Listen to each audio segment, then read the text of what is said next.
Halo, Tangkurak Squad di Seantero Jagat Raya balik lagi dengan kami Santuy Movie yang masih siaga untuk nemenin waktu gabut kalian. Gimana kabarnya? Semoga kalian dan keluarga selalu dan terus dalam kondisi terbaik, oke? Amin. Kali ini sebuah film yang sangat seru. Wah, asli dijamin ini film seru dan keren banget lah pokoknya mah. Menceritakan tentang aksi polisi culun yang diremehkan tapi dia berusaha menangkap mantan pembalap yang korup dan semi psikopat. Walaupun hal itu gak semudah membalikan telapak tangan karena mereka harus berhadapan dengan oknum polisi yang menutupi kejahatan tersebut. So, biar semangat, mari kita ucapkan sama-sama secara serentak, oke? 1, 2, 3, apa? Yes, good. Mantap. Dan tanpa banyak cekah pematuk, don't go anywhere. Seperti biasa, jangan lupa ibadah sebelum nonton.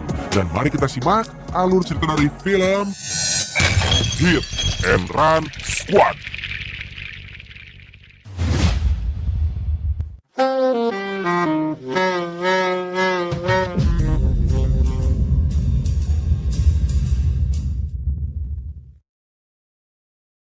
블랙박스 백업 파일 어딨어? 백업을 해놔줄 거야. 버스터. 조경준 씨 회사. Diceritakan seorang pembalap mobil bernama Choi Kyung Jon. Dia lagi di BAP petugas kepolisian mengenai kasus suap antara salah satu komisaris polisi bernama Park dan pemilik JC Motor bernama Jung Jae Chol. Kedua polisi itu menanyakan mobil yang dinamai Buster karena dalam mobil tersebut terdapat bukti rekaman antara kedua orang tadi. Tapi secara mengejutkan, Kyung Jon malah mencoba bunuh diri dalam ruangan itu daripada memberikan informasi. Hingga atas hal itu, kedua polisi tersebut menghentikan proses penyelidikan dan dia pun dilarikan ke rumah sakit.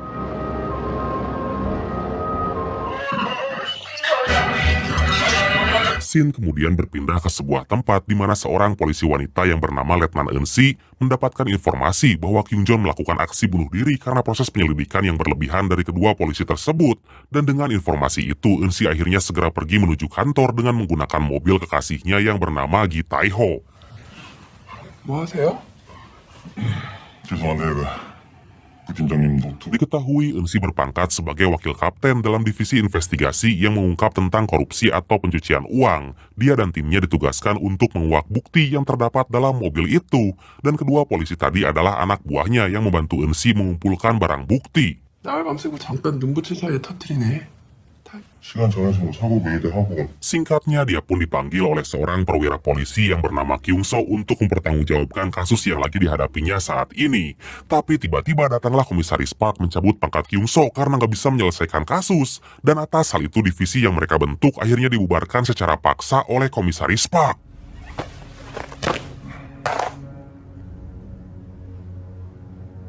Dari sana Eun-si berbicara empat mata dengan kaptennya yang bernama Ji Hyun. Di sana mereka menemukan fakta sebenarnya bahwa Ji-si punya akun pinjaman di Italia atas nama komisaris Park yang ternyata mendanai semua kejahatan dan bisnis kotornya, tapi belum ada bukti otentik yang kuat untuk membuktikan. 1일입니다 오늘로.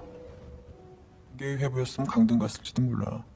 뺑반이야. Dan karena divisinya telah dibubarkan, otomatis pangkat Eun-si mengalami penurunan atau demosi. Sekarang dia pun dipindahkan dalam divisi Laka Lantas yang diketuai oleh Sun Yong. Di sana dia juga bertemu dengan seorang polisi bernama Min Jae yang menjadi ujung tombak dari divisi tersebut. 주석 뺑반 서미자 중견입니다.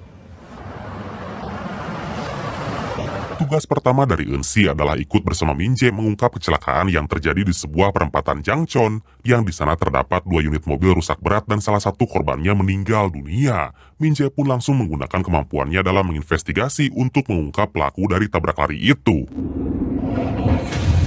1차 중돌. 이게 3차. Dengan cepat dia bisa mengetahui jika pelaku tabrak lari ini adalah mobil pengangkut ikan laut yang terburu-buru untuk mengirimkan paket. Dan karena menurut Min Jae rasa asin yang tertinggal di sepatu korban telah cukup untuk membuktikan, dari sana petugas kepolisian segera mencari mobil tersebut. Seketika Eun-si dibuat kagum karena baru kali ini dia menemukan orang yang punya kemampuan seperti itu. Karena rata-rata polisi akan memeriksa dulu kamera pengawas untuk melihat kejadian yang sebenarnya, hingga mereka pun datang ke pusat kamera pengawas yang mengarah ke jalan tol untuk mencari sang pelaku. 100%인데? 나 뺑범처럼 확실한데. Akhirnya mereka menemukan target yang lagi melaju kencang dan petugas membuat strategi super epik agar pelaku terpojok. Tapi ternyata si pelaku malah berontak dan nekat berusaha kabur. Hingga dengan tendangan maut kakinya, Eun-si berhasil membuat dia tergeletak di atas aspal. Wow! 괜찮아. Mereka pun kemudian pulang dan merayakan keberhasilannya dengan makan ramen yang dicampur dengan endog-godog. Di sana Sun Yong menanyakan kasus tabrak lari 3 bulan yang lalu yang terjadi tepat di persimpangan Jalan Jesse Motor. Tapi Min Jae menyebutkan bahwa saksi memilih untuk bungkam dan gak ada satupun bukti yang tertinggal setelah kecelakaan itu. 최초 신고자도 연락 두절이고 현장도 개판까지는 거 그런 게 나오기 마련이거든요. Dari sana, Eunsi yang penasaran mengajak pacarnya untuk datang ke sebuah pesta yang diadakan oleh Jae-chol. Tujuannya adalah untuk mencari informasi soal mobil Buster yang saat ini dicari oleh seluruh kepolisian. Kemudian gak berselang lama datanglah Jae-chol dengan menggunakan mobil merah yang berjenis Maserati Gran Turismo.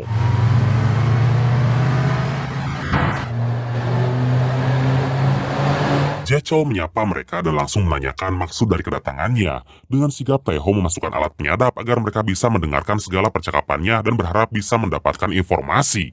너무 상투적이었나요?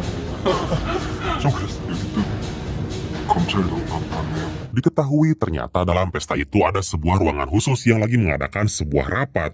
Di sana Jae-chol bertemu dengan para kolega dan meminta mereka menaikkan sebuah perjanjian yang isinya menyerahkan semua modal yang mereka miliki pada perusahaan miliknya. Dan jika menolak, maka mereka diancam akan bernasib sama dengan para korban yang telah dia habisi. 마피아 새끼들하고 도박사 새끼들. Dan Jae-chol yang telah mengetahui adanya alat penyadap itu langsung memerintahkan anak buahnya agar segera menangkap Eun-ha dan Taeho. Tapi tiba-tiba secara mengejutkan datanglah Min Jae yang ternyata berniat mengalihkan perhatian mereka agar kedua rekannya itu bisa pergi dengan selamat. 가시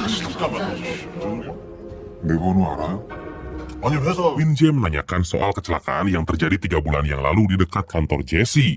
Dan saksi yang melihat kejadian itu menerima bayaran sebesar $100.000 dari perusahaan yang saat ini dia pimpin. Hal itu Min Jae ketahui dari bukti-bukti yang telah dia kumpulkan setelah sekian lama, walaupun Jae-chol menyangkal karena gak ada bukti yang kuat.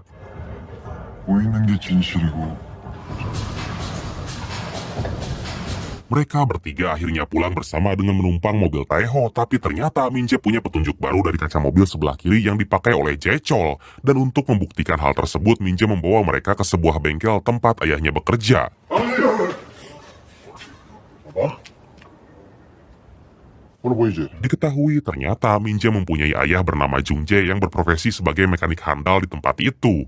Dulunya dia adalah mantan polisi yang telah pensiun karena kakinya nggak bisa berjalan normal. Hingga di sana Jung Jae mendapatkan sebuah fakta bahwa pecahan lampu kaca yang Min Jae temukan di TKP adalah dari mobilnya Jae-chol. 똑같지. 이렇게 남이 하지. Gak lama kemudian datanglah beberapa orang ke tempat itu untuk sekedar makan malam dan balakecerakan bersama. Di sana mereka bersendagurau layaknya keluarga besar yang udah lama gak ketemu. Hingga Eunsi mengetahui bahwa Min Jae merupakan seorang mantan gangster yang ditakuti pada masanya. 아, 근데 민재 오빠 친아들 아니에요? 쫓아오던 경찰이랑 교통사고가 크게 났었대요. Keesokan harinya, Min Jae memberikan informasi pada atasannya bahwa ada aktivitas yang gak biasa masuk ke dalam rekening Kyung Jon, dan dia meyakini jika ini ada kaitannya dengan kecelakaan 3 bulan yang lalu. Kemudian mereka pun segera memanggil Kyung Jon untuk diinvestigasi. 앉으세요. 비행기 탈 일이 없으셔. 좋은 거야? Pada awalnya, dia nggak mau memberikan informasi sedikit pun pada Min Jae karena takut dikejar oleh para anak buah Jae-chol.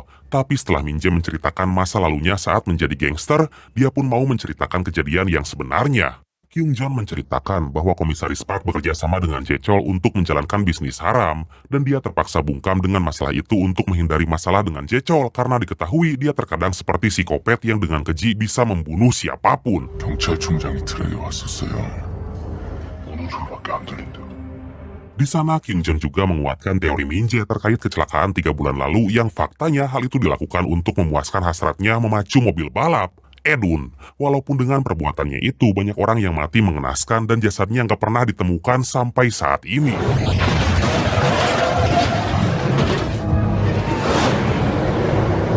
Kemudian diketahui bahwa malam nanti Jae-chol akan menyelenggarakan acara balap liar bersama teman-temannya yang juga merupakan para pembalap.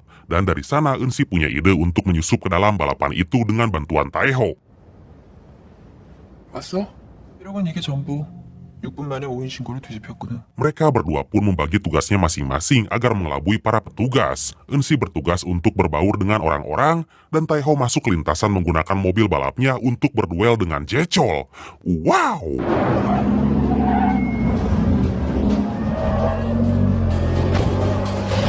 Gak lama kemudian datanglah Jecol dengan menggunakan mobil Buster yang kelihatannya berjenis Dodge Challenger SRT modifikasi. Dia pun bersiap untuk balapan menggunakan mobil BMW E46 M3 merah miliknya. Dan kebetulan lawannya saat ini adalah Taeho yang menggunakan mobil Hyundai Genesis Coupe warna biru. Hingga akhirnya balapan pun dimulai.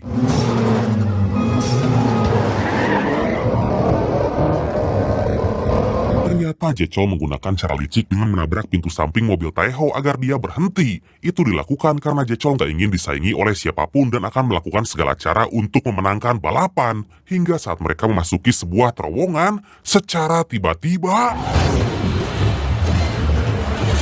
mobil Taeho terbalik karena menghindari tabrakan. Dan saat itu pula Jecol mengetahui bahwa pria yang ada dalam mobil tersebut adalah Taeho. Kemudian dia pun baru sadar bahwa Taeho adalah pengalih perhatian agar Eunsi bisa mencuri mobil Buster. Mantap! 너 좆됐다고 해 말 들으면 사이코 새끼야. 기프했네? Di tempat lain, mobil Buster yang terparkir akhirnya berhasil dicuri dengan menggunakan sidik jari buatan untuk menghidupkannya. Dari sana Eunsi segera kabur walaupun dia tahu jika Jecol akan mengejarnya sampai kemanapun. 과장님? Tapi ternyata aksi mereka ketahuan oleh petugas lain dan itu merupakan sebuah pelanggaran karena mereka nggak dibekali dengan izin yang sah. Hingga atas hal itu Ji Hyun dan anggotanya ditahan karena telah melanggar kode etik dan Eunsi terpaksa sendirian membawa mobil itu untuk kabur dari kejaran Jecol.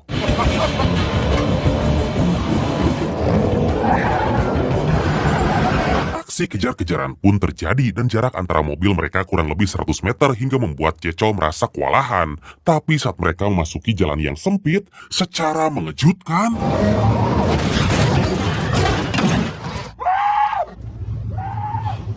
Jecol menabrak ambulan hingga membuatnya terbalik dan dalam ambulan itu terdapat ayah Min-jae dan Yo-jeng. Kemudian saat itu Eunsi segera menyelamatkan Yo-jeng terlebih dahulu karena Jung-jae mengalami kesulitan untuk menggerakkan kakinya. Dan di saat yang sama datanglah Min-jae untuk menyelamatkan ayahnya. Tapi kemudian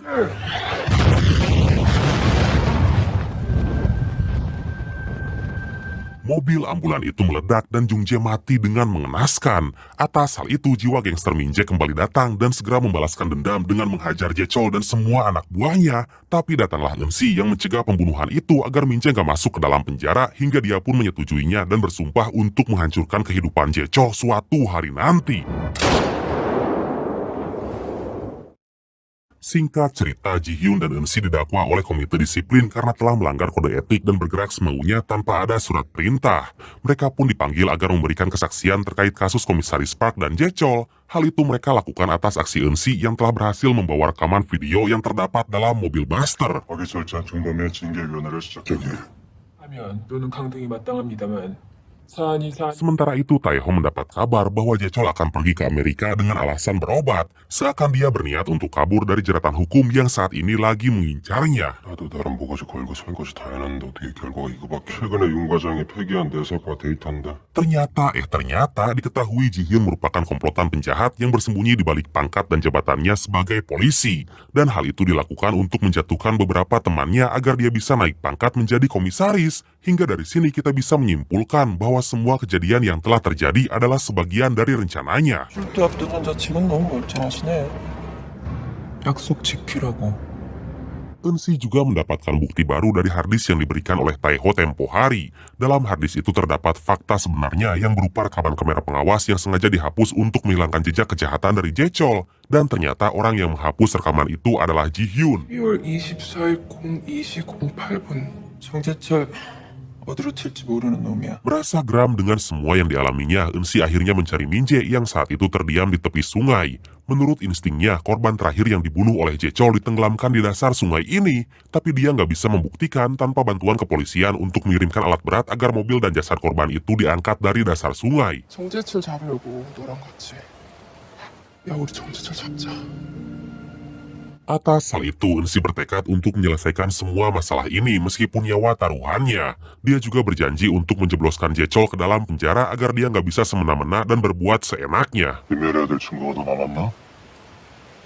Kemudian saat Minje pulang ke rumah, ternyata Jecol telah menunggu di sana untuk menantang balapan. Tapi dengan tegas Minje menolak dan mengatakan bahwa hal itu nggak berguna untuk menentukan siapa yang akan menang. Karena hal yang sangat ingin dia lakukan saat ini adalah membawa surat perintah untuk menjebloskannya ke dalam penjara. 김민재였다면 달랐겠지만 난 나한테 절대 안 돼.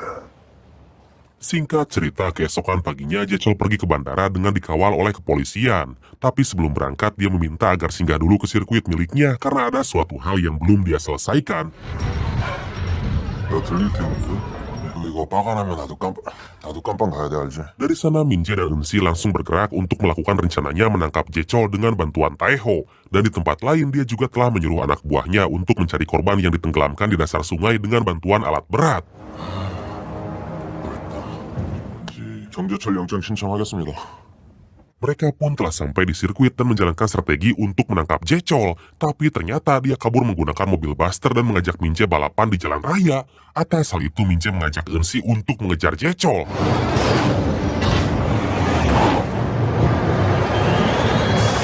Dengan menggunakan mobil Toyota FT86, Minje dapat mengimbangi kecepatan mobil Jecol. Karena ternyata Minje punya skill mengemudi yang super edun juga. Dan itu dia dapatkan saat dulu pernah dikejar oleh beberapa mobil patroli karena sebuah kasus kejahatan.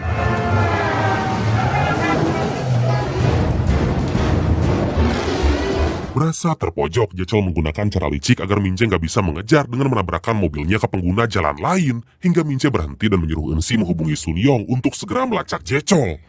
지금 위치 찍어놔.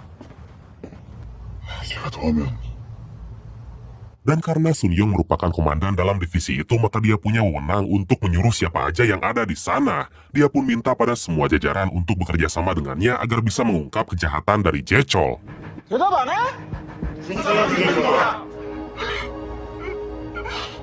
Sun Yong juga meminta bantuan pada mobil derek agar membantu mereka untuk memblokade jalan dan mengarahkannya ke sirkuit milik Jecol. Dan tentu aja hal itu dilakukan agar dia nggak bisa kabur dan meninggalkan semua masalah yang telah dia perbuat. 도전은 밖에서 이다지 갑니다. Akhirnya mereka pun setuju membantu kepolisian untuk memblokade jalan. Di sana Eunsi minta berpencar agar dia bisa memojokkan Jecol dari arah yang lain. Kemudian Sun Yong yang mengetahui Ji Hyun datang ke tempat itu segera mengunci pintu agar dia nggak bisa berbuat apa-apa untuk menghentikan rencananya. 안 열어! 야! 우선영 계장, 야, 전영! 너 이거 안 열어! 경특고대기. Dengan strategi tiki-takanya, anjir kok tiki-taka hah? Sun Yong yang telah berkoordinasi dengan para petugas akhirnya bisa mengubah arah Jecol yang saat itu akan pergi ke bandara. Dan dengan caranya itu, Minje pun berhasil menemukannya.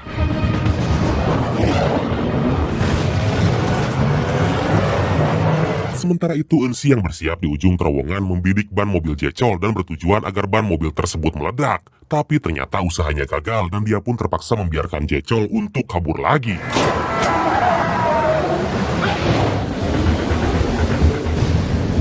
Merasa putus asa karena terus dikejar Minje, Jecol akhirnya menggunakan NOS alias Nitrous Oxide System untuk mempercepat laju mobilnya. Tapi secara mengejutkan,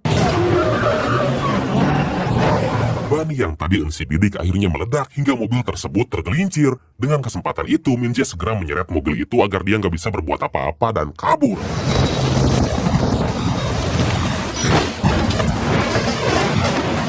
Kedua mobil tersebut jatuh tepat di sirkuit JC Motor dan rusak berat akibat dari kecelakaan tadi. Minje pun segera bangkit untuk melawan Jecol walaupun salah satu kakinya terluka akibat benturan.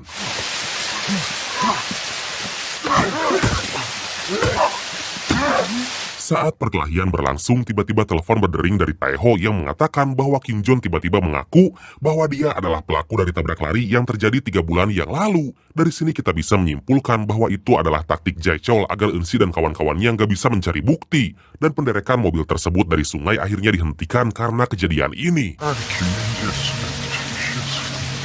오대기 붉은 등 2개 상황 긴급이야. 보지는 Jecol pun tertawa melihat ekspresi muka dari Minje yang kecewa dengan informasi yang dia dapatkan. Kemudian helikopter utusan Ji-Hoon segera membidik Minje yang saat itu terdiam membisu. Walaupun tiba-tiba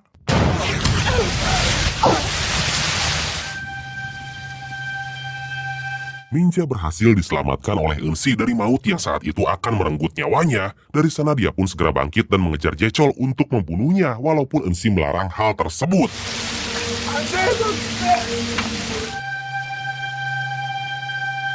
Gak butuh waktu lama, Minje berhasil menemukan Jecol di sebuah pedok dan saat itu dia akan kabur menggunakan mobil. Dia pun langsung menodongkan senjata ke arah kepala Jecol dan akan segera membunuhnya. Tapi ternyata...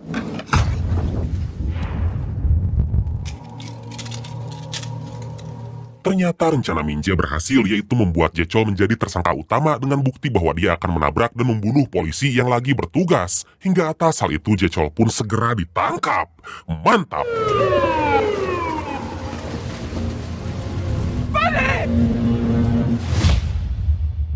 Jecol pun kini mendekam dalam penjara dan dikenai hukuman tambahan karena jasad yang berada dalam dasar sungai tersebut berhasil diangkat oleh kepolisian. Kemudian Eunsi mendapatkan kabar gembira dari Taeho, yaitu semua orang yang terlibat dalam kasus Jecol akan diberhentikan secara tidak hormat. 김민재 알죠? Dari sana Eunsi segera mendatangi Minje untuk memberitahu kabar gembira ini kepadanya dengan mengendarai kereta cepat. Tapi saat Eunsi berada dalam kereta itu... tamat. Oke, karena saya belum mandi, maka langsung aja ya. Dan pesan yang bisa kita ambil dari film kali ini adalah, jadilah manusia yang punya jiwa kuat, gak lemah dan berani mengambil resiko untuk hidup yang lebih baik. Ya intinya jangan mudah putus asa dan kebarianlah kalau kata orang Sunda mah. Tetap semangat pokoknya bratku. Oke bratku, makasih banyak udah nonton sampai akhir. Seperti biasa, mohon maaf karena masih banyak kekurangan. Semoga kalian dan keluarga sehat selalu. Salam sukses, salam santuy, dan see you next time. Bye-bye. Kuku Bima campur susu plus es batu.